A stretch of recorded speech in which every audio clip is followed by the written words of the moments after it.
So please take your time. I'm just gonna turn off my camera, and if you ever feel like raising some point, just speak up, okay? And I'll be back.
I know that you.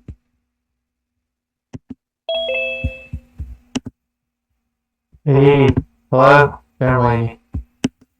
Sorry, I sent you an email to late that maybe you haven't had a chance to read it, but sorry I missed half of the class today. Just to let It's you know. okay. Um, well, how are you? I'm the same. I'm a little bit different in a good way. I don't even notice that. Yeah, but go ahead. Yeah. Yeah, I've been like finding my place, my stand in society, as well as myself. Yeah. So, and like before, I was like earlier today, we learned about becoming. Yeah. I always have something in mind and want to get to that point, Yeah. and I dropped that. That's really awesome. Yeah. Dropped that, and then I felt better. Like today, I just came back from I led a federal service for this family, and I never promised to do for any family at all, like never. And I was able to maintain my schedule with my classes and just an hour to lead the service. It Yeah. was amazing. I mean, I see that if you don't if you don't hold something in your mind, then you can do whatever is come at hand. Yeah. That's one of my favorite Satipatthana techniques. Actually, is just to be aware of the compulsion to move forward. Be aware of the compulsion to become. And just be aware of it, and these compulsions will resolve on your own. They'll come to rest, and you won't be hijacked by the momentum, and you naturally abide in inner peace. and such an inner peace, it becomes just very clear to you. And all the troubles are created by the mind, moving here, moving there, busying itself. And a lot of things that you say before, and I had it in mind, but I don't see that in the reality. Yeah. When the times come, then I see that. I said, Very good. Yeah. That's what you meant. You don't know how many times people told me, they tried to listen to my recording. They tried to listen to my, say, Chinese classes online, and then they have no idea what I'm saying, right? And then here I am, just feeling utterly perplexed. I go, well, I've tried everything I can to make everything as plain spoken as possible, right? I'm not trying to brandish big words or to, hide important ideas behind Buddhist terminology. So why is it that so many people are saying that they don't understand what the heck I'm talking about? And then it occurs to me, some people, they don't meditate enough. they don't know their own experience well enough. So even when you try to explain the nature experience in as plain spoken a way, as forthright a manner as possible, it's just completely go over them. Yeah. Just like the Buddha taught about taste the water. You cannot. Yeah, exactly. Cannot until you taste it, then you. Exactly. Exactly. Yeah. And a lot of things like you say, like it's verifying or it's something that I experienced, but I can't put it into words. And when you say it, I say, oh, that's what it means. And then the thing is like you say something new that I don't know, but it's just no worry, just listen once, and when times come, then I'll take that. Yep, that's really great. In the past, when I try to meditate and I would try to fit my experiences into these Buddhist categories I've learned, what is impermanence, how fleeting things are, and so forth. And then I find that to be like a huge distraction from real meditation. If you just meditate, if you just quiet yourself down, slow things down, just relax and be aware. And whatever appears, you don't need to figure them out. You don't need to put them under some Dharma category. You don't have to be able to come up with a description of what it is that you're experiencing. Just experience it. And remind yourself, this is just the way it is. This is how it is. This is what it feels to be worrying. This is what it feels to be free from worrying. Yeah. And I noticed that the length, the duration is shorter and shorter. Very good. Yeah, exactly. That's really awesome. Yeah. I love to describe the Buddhist meditation path as one where you arrive at inner peace more naturally, increasingly more naturally, more efficiently, more easily. That's it. Like before, I would pay attention to when peace come or when I'm at peace. But now it's not. I'm seeing because the piece is longer than the other the non-piece. Exactly. Very good. Good for you. Yeah.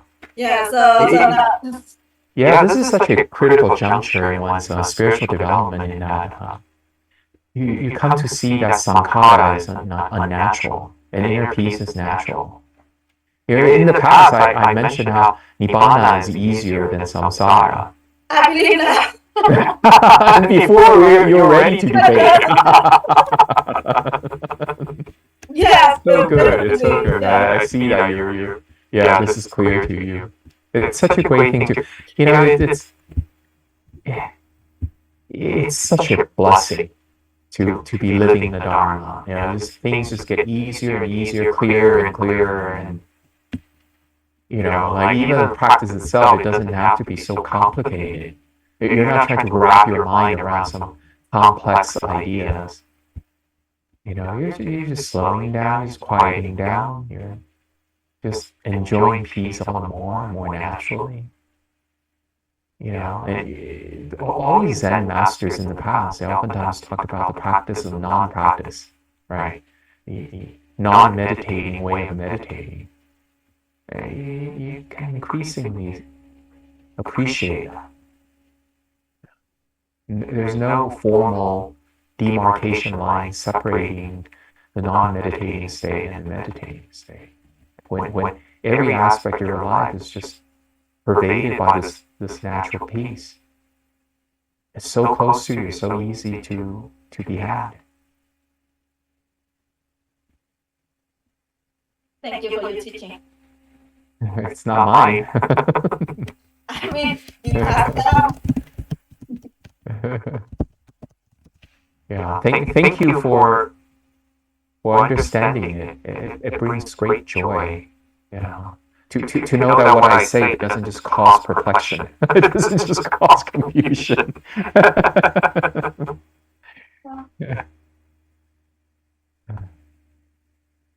Yeah, sometimes it takes time to digest, to process. Yeah, but it doesn't take a long time. Yeah, especially for someone like you who's a earnest truth seeker, right? Who has all the good intentions about the Dharma, and it doesn't take a long time for you to transition into this flow, this inexorable flow into Nibbana.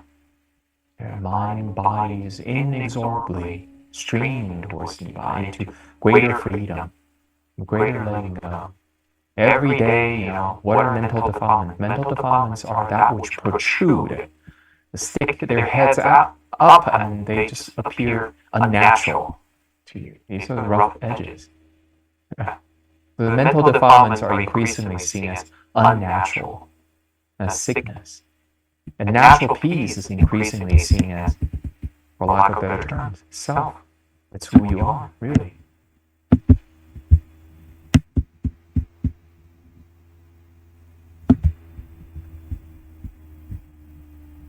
Well, it helps when we read a lot of sutra and just read, even don't understand, just read, and someday be able to apply it. Like, Yeah.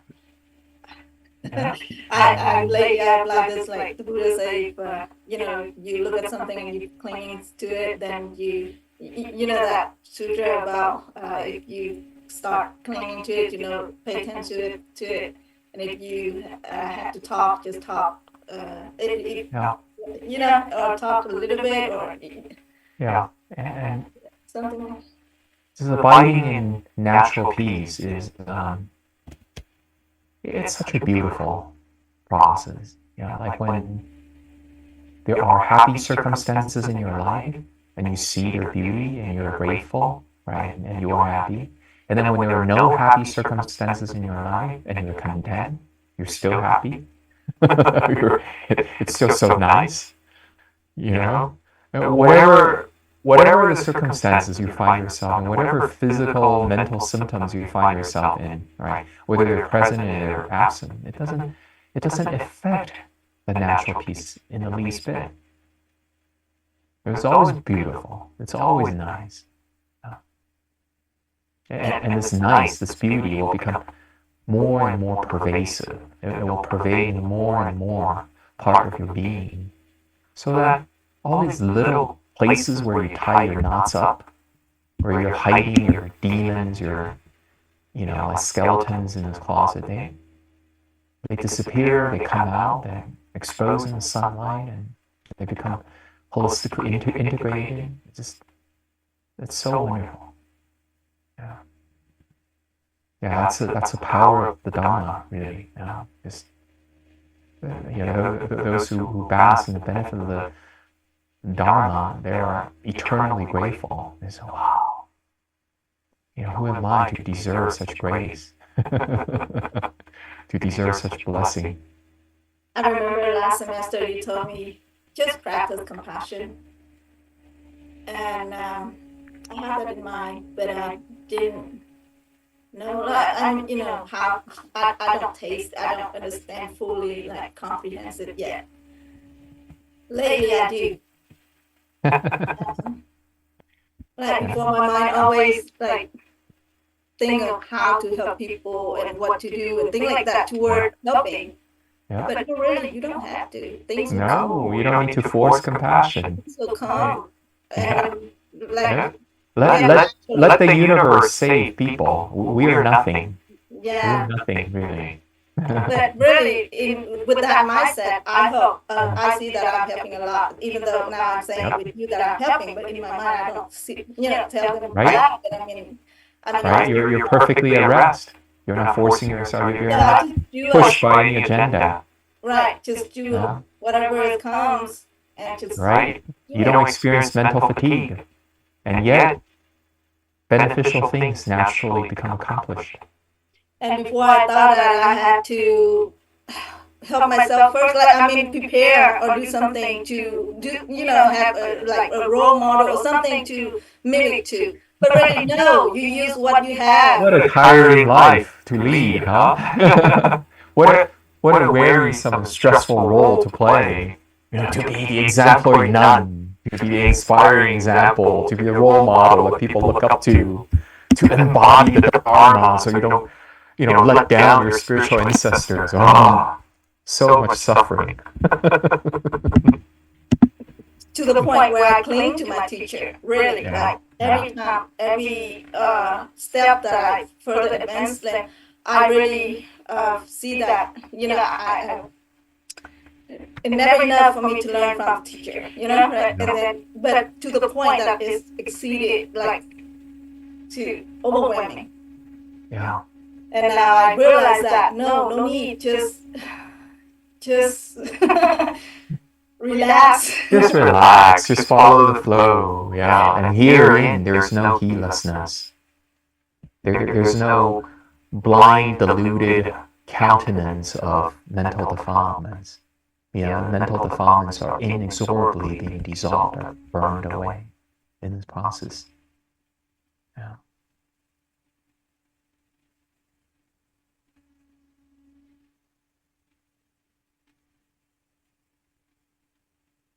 Everything is okay. There are really no real problems. Nothing is worth a fearful response on our part, like a tensing, erotic, tightening, protecting on our part. I don't care how holy the identity is. If no one have any question, I want to share my experience. Yeah. You are performing what is called spontaneous utterances, right?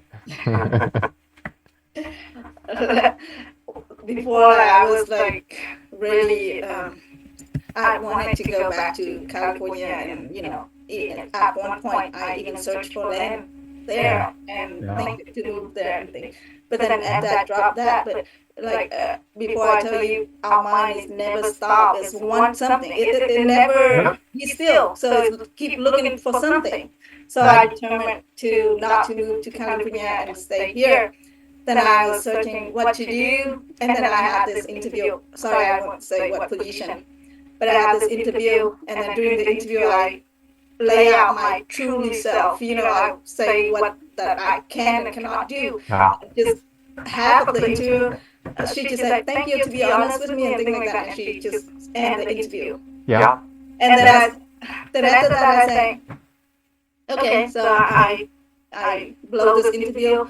But then another opportunity come up, so I apply at their hospital, and then they say that I'm not qualified for because I'm missing one little bit of requirement, but she's willing to help me in because they have one open spot, right?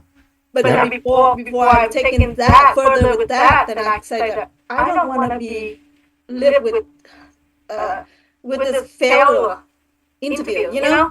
So I said, okay, I dropped her an email because just to explain what I meant and to be truthful and things like that. So after my email, then 2 days later she come back and say, "Congratulations, you passed the test."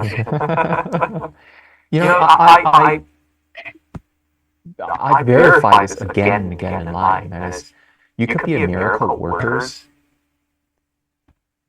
if you are relaxed. You let go of your wants and don't wants. and you become comfortable in your own skin, and as a result, which you could easily connect with people. And then good things begin to happen. I'm not saying, oh, if you practice the Dharma, everything will go your way, right? Every thoroughfare you drive down to, the red light will turn into green light, and then there's not going to be any obstacles. That's not what I'm saying, but you realize that there are way more doors, way more options than you initially imagined there to be. You have a lot of options. There's a lot of wiggle room in life. And when you're comfortable in your skin, and people will easily feel your sincerity, your trueness, your truthfulness, and so forth. And they will likely also open up to you. Once again, we're not looking at, I'm using this Dharma power to make everyone like me, right? No, but if you consistently and patiently just not let things make a turn for the worse, right? Just keep doing what is right, what is true, then your life will just steadily improve in quality. Yeah. And you're not in a hurry to get to some nice place either, because even in the process you're enjoying it. You're enjoying this process. You're not in a hurry. You're at ease. You're in jhana, right?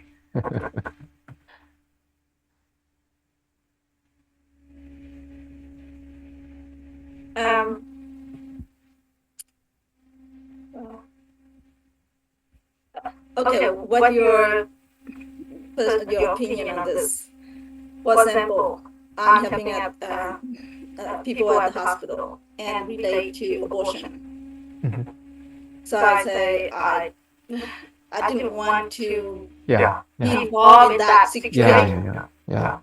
But then I say if I put that limitation, then Buddhists always have a way to go through whatever in whichever solution, right? Yeah. So I understand that there is the issue of vinaya involved in monastic codes of discipline, where there are very specific prescriptions against monastics, giving advice to people about euthanasia, about abortion, about things of that sort of nature. But let me just put it this way: a meditator is less and less inclined to frame her experiences in a legalistic way, and more inclined to integrate all her experiences through the experience of freedom, openness, transparency, simplicity, and so forth. So what does that mean individually? There's no perfect fixed answer. I cannot tell you, you're a meditator and therefore you're no longer bound by the vinaya, right? Or that you should no longer invest in preserving your monastic identity, because having a monastic identity comes with its privileges and obligations. Some of these privileges you may wish to harvest in the long term, right? So maybe it's worth preserving the monastic identity. But on the other hand, it's like you're no longer just operating from that standpoint alone. No dharmas are absolute to you. You're always looking at things from a place that has been liberated by unconditioned freedom and peace. So what does that mean to you? Well, it will mean different things to different people. It can mean that, hey, maybe you become this iconoclastic nun, who doesn't care about what other people think, about whether you uphold this precept or not, right? Or it could be still very strict, very conservative in your vinaya outlook, right? Having this appearance of being a pristine and immaculate precept holder, right? Maybe you're choice. But either way, you're likely to provide an answer that is helpful to the present moment. Yeah.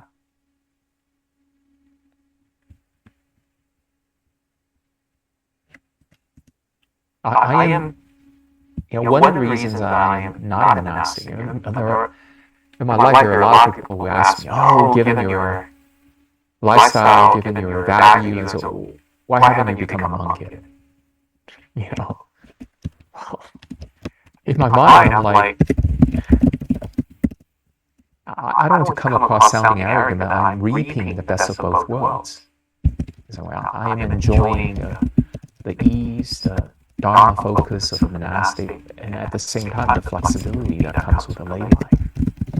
Right? So it's precisely because I don't have these very specific codes I have to uphold, or lineage that I have to be loyal to. I could just improvise on the spot. I could just tell someone who's struggling with abortion, right, whether to go through that process or not. I could improvise my response on the spot and not be bound by some tradition. But in reality, if we do with our own will and not abide, not because like requirement or something, regulation or something of we abide to the work ethic, at the work, then they have some rules that we have to follow. So it's harder. But if we do our own will, then we can do. It is easier. Okay, let me give you an example like this. So when I work with people at the hospital, then there's something that I cannot fully explain or say something because I have to, with other people. But with another one that I'm helping, she's had a like miscarriage, and you know what? Instead of a mom who suffer with a miscarriage, but when I was there talking, literally, I didn't do much praying. Just in my mind, just direct to the baby and to her, just talk to her, and she felt happy. She felt like lighter, something light. Yeah. But I mean, that is we do without. Without attachment to job or something like that. Easier. Yeah. That's one of the psychical powers of a meditator. You could go to a company of people, right? And these people are just completely non-receptive to your verbal message, or that they are incapable of understanding you at the conceptual level, but nonetheless, your mere presence, the display of unshackled sincerity and compassion and peace and so forth. Right? You're planting seeds. You're healing these people without them necessarily knowing, without them necessarily attributing these powers to you, to the individual. Yeah, I've seen this again and again. And so a meditator brings hope everywhere she goes, brings peace everywhere she goes. Right? We are the what? We are the great boon in the world. We are like to use Prajnaparamita language, we are the 7 jeweled stupas protected by the devas, right? And devas, the celestial beings, when they come into your presence, I don't want to sound like, we're being conceited, right? But even the devas, they come into the presence of the meditator, they show respect. Here is a worthy one, worthy of protection. Right? Even when they look at your mind, and wow, however glorious we are, however mighty we are, right? Here is something unfathomable. Right? We cannot pin it down. We cannot describe.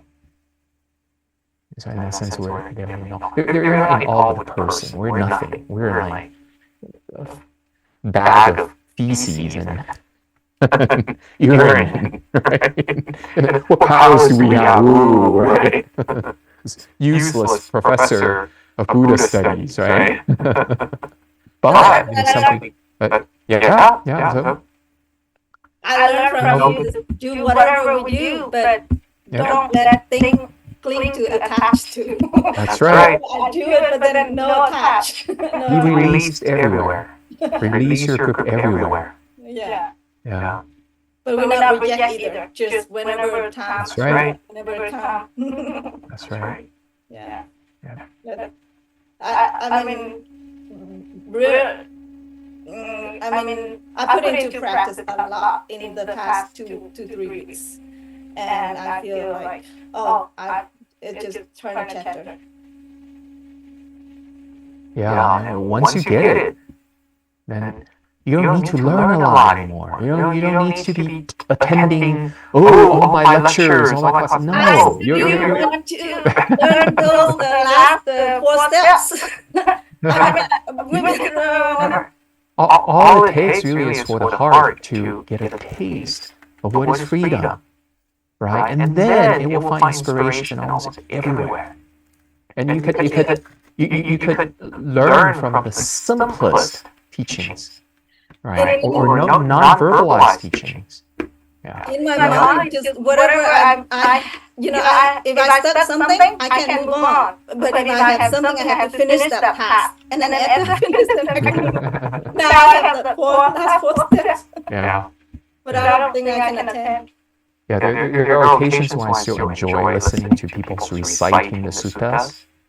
And the sort of suttas I really enjoy listening to are the really simple suttas. You know, like for example, the Theragattas. You know, there's this little episode. A teacher monk and his novice monk were residing in a village. And due to their teachings, the villagers come to like these two monks, right? And the older monk, the teacher monk, told the novice monk, look, the villagers are liking us more, so why don't we leave this place tomorrow? And that's it. That was the end of the sutta. I love it. These simple utterances by people who are free. And, the fragrance is so robust. It's so full. It's full-flavored fragrance. And people who are not moved by the 8 winds of the world anymore.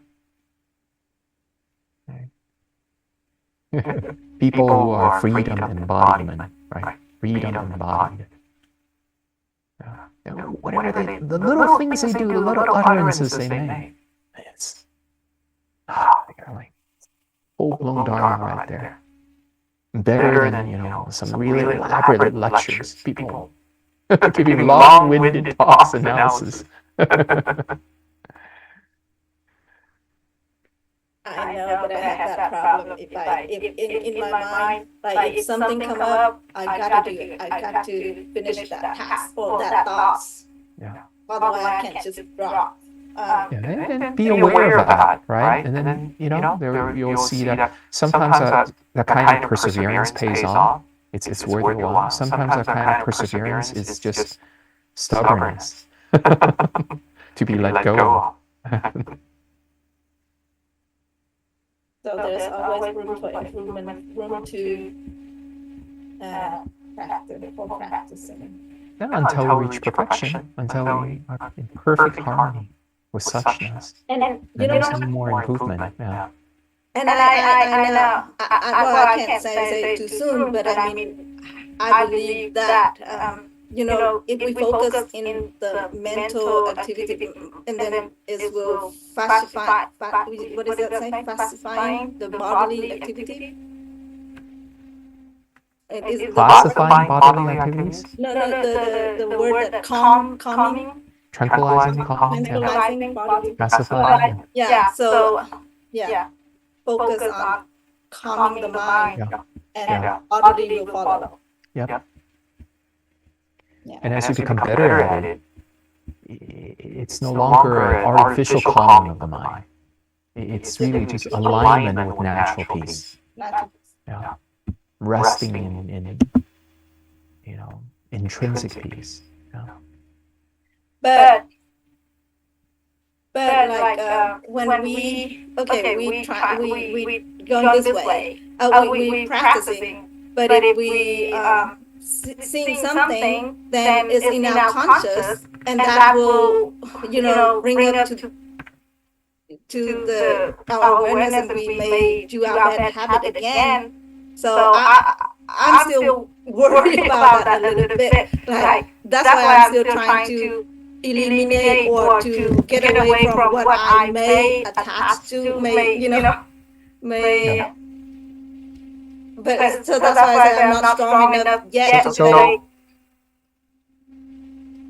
Treat the process of witnessing this gradual dissolution of all mental defilements as an enjoyable one.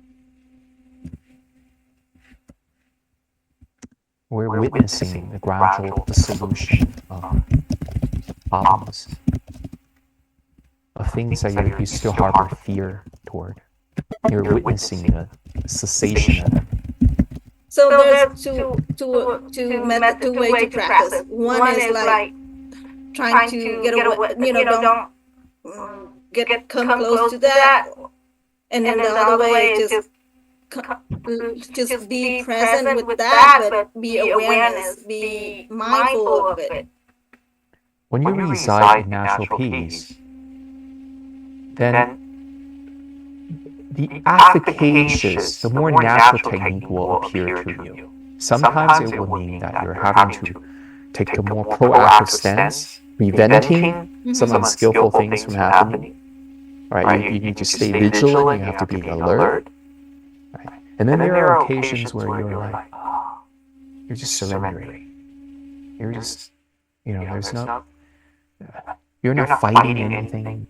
You're not trying to prevent anything. In fact, it feels like all phenomena are just nicely integrated into the present experience. There's no blocking out of something. There's no warding off of anything. That can happen on occasions. On both instances, there's an intuition, knowing how to tend toward liberation. Both way works. And you don't have to think of them as being two different kinds of practice. You can think about these different practices as falling on a spectrum. Right? There are occasions when you really need to strive more. You need to use all the tools at your disposal. You need to grit your teeth. You need to beef up your will. But then you're always choosing the approach that is more easeful, that is more natural, that is less effortful. There are occasions where you don't have a choice, you don't have much choice. So you have to strive, you have to use a lot of patience, endurance, a lot of willpower. But then on the most part, as you progress in meditation practice, you develop greater and greater understanding of the momentum of mental defilements. How they strike, how they attack, how they besiege, how they seep into, infiltrate. Right? So you know their tricks. It doesn't take a lot of you to fight them off. It takes like some gentle tweaking, and gentle evasive maneuver, or a little tai chi, push hand, and then you allow its momentum, its energy to dissipate. So you're not this clumsy fighter all the struggling and all the time. It becomes increasingly easeful and efficient a fighter. I don't get what you do, Tai Chi, because I don't know about that, but I heard about breath energy, and I think I have that when something comes in. It's like the energy, just take a deep breath, like the energy is push out that negative feeling or whatever. So it's like sometimes it takes an elaborately constructed perception to help you navigate a mental defilement. Sometimes you could greatly simplify that perception. Sometimes you don't need to rely on any perception whatsoever to navigate mental defilements.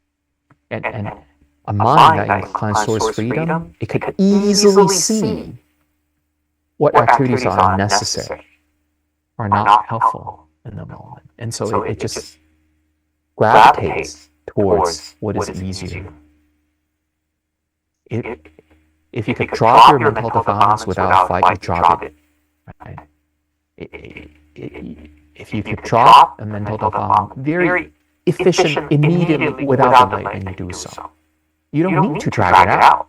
You don't need to drag it out. You don't need to, all right, here's a mental defilement. Let me first fill my mind with skillful thoughts. All right? And then I'm going to have to tackle it by assuming the skillful perception. Right?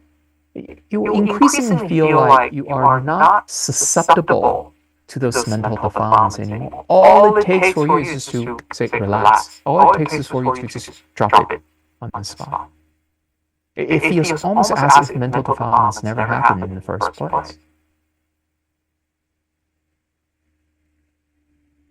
So in the beginning, the meditation techniques are much more elaborate, it involves much more straining, but then eventually it becomes something immediate.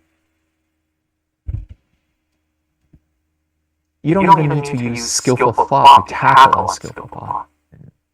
You begin to see, for example, skillful thoughts disappear on their own.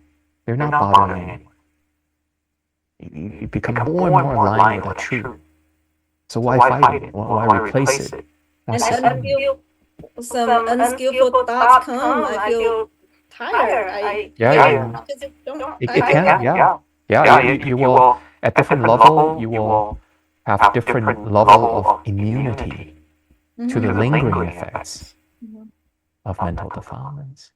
Right? Some lingering effects, they're long lasting. Right? That means you're not yet very skilled at shedding off the effects. You're still subtly reacting and perpetuating the effects. There's something you're doing in your mind. You're clinging to the baggage that makes the effects longer lasting. A very skilled meditator can just it's where suffering originates at the same spot, it is brought to cessation. You don't carry it. You don't put it in your heart and go, oh, this is a problem I need to solve. And let me take this one night to tackle it. And I like it when you say closer. It gets closer and closer. It feels you enjoy greater and greater immediacy. Right? It gets to a point where you feel like I am incapable of creating karma. What is karma? Karma is the lingering effects. It's the lingering effects of action. And you're incapable of doing that. Wherever action arises, right there at the same spot, it is disbanded. There's that go. There's no lingering effects. You don't see how you're capable of creating karma anymore. You're no longer bringing anything from the previous moment to the next moment. Everything's just empty right there at the spot in the present moment. Nothing gets carried over.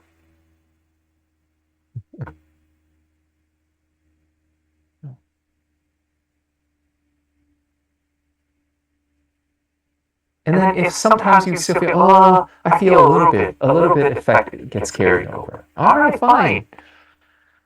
Treat that with a very simple technique. Who is carrying that over? Right? With a gentle thought, with a tiny tweak in your attention, immediately that tiny bit of suffering gets disbanded. It doesn't take much. Right? You don't have to do a lot to counter seemingly overwhelming suffering. This is a tiny change in your stance, in the angle of approach, tiny tweak in the way you allow that momentum to come and punch you. Right? And then you experience this great transformation. Long ago, you mentioned about when you stood in the car and looking back. Yeah. And then reappear and then disappear. Yeah. Yeah. So in that sense, then your awareness is like Yeah. something come and then disappear, right? But Yeah. one more saying that easier to see is disappear, but don't know when it begin. But for me, I think the other way, I see the other way. Like it's Okay. easier to see it appear. Yeah, that's okay. What I was trying to get at with that example was that the perceptions we use in life, they're oftentimes necessary evil. There are necessary interpretations we need to hold in order to navigate in life successfully. Okay. But then once you realize and you take a completely utilitarian approach to the use of perceptions, you're no longer invested in those perceptions. And therefore, your tendency is to drop perception or to simplify perceptions or to only use minimally exerting perceptions. For ordinary people, they are emotionally invested in oftentimes complex, elaborately construed perceptions. And they're very afraid to let that go because their sense of security, their sense of pride, and so on, they're tied to this view that they hold. But a meditator is not like that. And so she can readily drop the perception, readily simplify, pare down your perception. Right? To give you a concrete example. So initially, your attention may be directed at the rising and the falling away of phenomena. This is one kind of perception. Right? You need to hold on to this perception in order to have some measure of peace inside. I'm contemplating impermanence, and I'm experiencing peace, I'm experiencing disenchantment. Right? Then as you become more relaxed, as you learn to let go of more and more mental activities, then maybe you no longer need to pay attention to both rising and falling away. You're just focusing on seizing the falling away. Right? You realize that whenever you're giving attention to the way things arises, you go like this. Your attention is like rushing forward. You're, becoming really excited. What's new? What is novel that is being offered here in front of me? Right? It's a tiring way of being. Versus if you're just sitting back, appreciating the fading away of disturbances. That's a much more easeful, a simpler perception to hold, and much more conducive to inner peace. Okay. And then you could even move further. You could go, well, even holding the perception of falling away is tiring. What objects really fall away?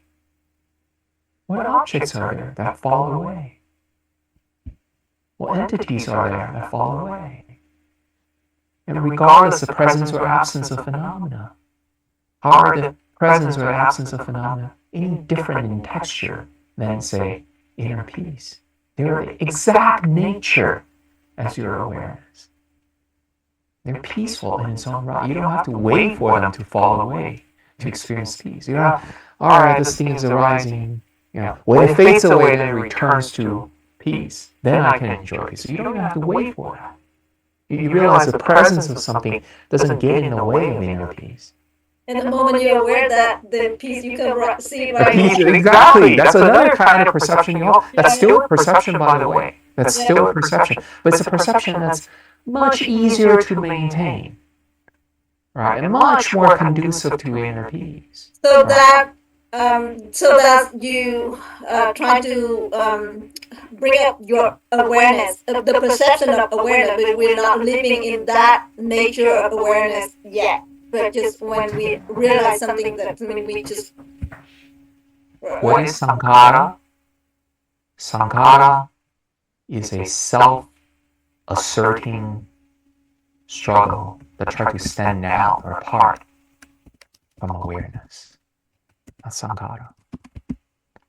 So, pacifying Sankhara, what is that about? It is rendering all the movements of the thoughts, making them compatible, making them harmonious with awareness. There's no staking out apart. There's no thought that arises that goes, I am Jared, I am Venerable Amy, I am, and somehow I'm distinct from awareness. All such protrusive activity he sees. You're perfectly one with awareness. Just there's only harmony. There's only peace. There's no separate individual. There's no asserting, like an assertion of, I'm here, look at me, I am, I have, I can. All the self-assertions disappears. There's just pure rest.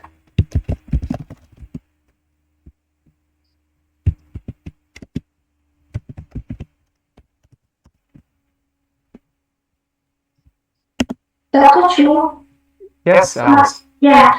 Could you elaborate why you said you ask yourself, like, who is suffering? And then all of a sudden, By asking that kind of rhetorical question, your goal is not to get a philosophical answer. You're not trying to figure out the question, okay, I need to come up with a right answer, right?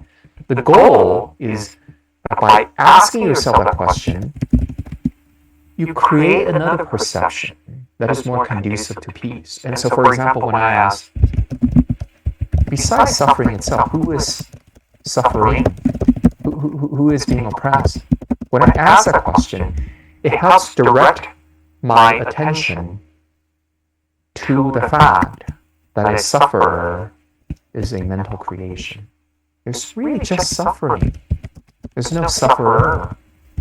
There's no one behind or inside the suffering who needs to own up the suffering. Does that make sense? And in that regard, this kind of perception helps you to experience peace. But while I practice, like, I ask myself who is suffering, so I used to, like, thinking, I'm awareness. There's, I'm not suffering. It is not me that is suffering, who is suffering. So I have to speak up. You may, as a result of asking that question, direct your attention skillfully, or you may end up directing your attention very unskillfully. Right? If, as a result, you're asking that question, who is suffering? And you ended up going on like a metaphysical search. All right, let me try to figure out. The so-and-so philosopher said that, you know, this oversoul, right, resides here or there. You go on a wild goose chase. And that's not the desirable effect of asking a question, who is suffering? Now, on the other hand, if by asking that question, your attention is directed to just the experience itself. Your attention is directed to, well, this is suffering. And then with regards to suffering, there are these intentions. There are these thoughts forming. Right? And these thoughts are saying, oh, I am suffering! Right? The intention is like becoming neurotic, becoming resistant around that suffering experience. And then those intentions are self-reflectively looking at themselves and go, oh, I am the sufferer. And the more you recognize this, the more you see that there's just the experience. There are only the activities. By positing the self, by regarding that as a self, what are you doing? You're adding weight to those activities. You're adding weight. You're adding weightiness to the. You're adding an additional contracting activity to the activities that are already happening. You're embedding a sense of self. You're aggravating a problem. A problem ceases to be a problem as soon as you don't give fuel to it. That's the nature of all phenomena: quiescent, empty, unproduced, non-doing. A problem is only a problem because something that's past, you insist on dragging it out into existence again. It's no longer an issue. That's the nature of present moment. There's nothing to be had in the present moment. But then, through the power of memory, through the power of clinging, we keep dragging something out into existence, back into existence, something that's past.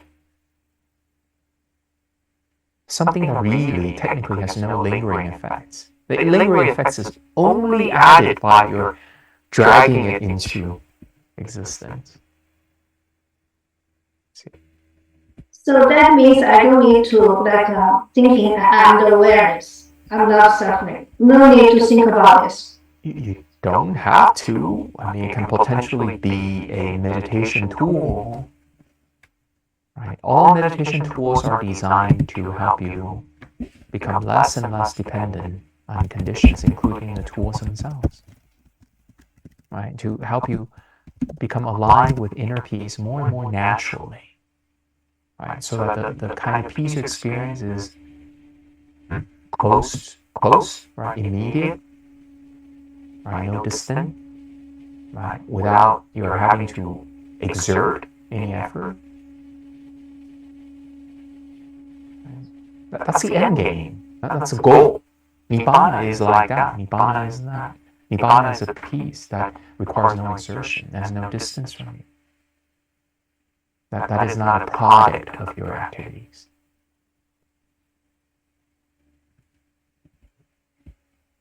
Okay, I see. Thank you.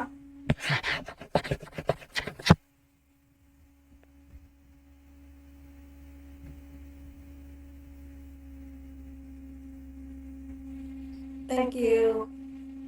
Thank you, Evelyn.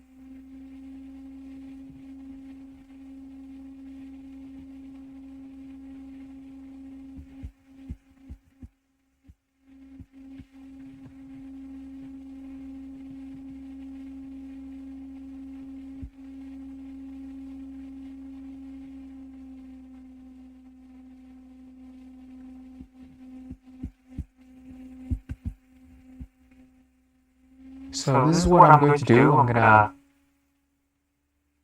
turn off my camera, unless you want to, raise some issues, and in which case, just speak up. I'll turn the camera back on. Otherwise, I'm just going to kind of semi-retire. I think this is good enough, right? As far as the formal responding to questions is concerned. Right? Okay. All right, guys. See you. Bye-bye. Bye.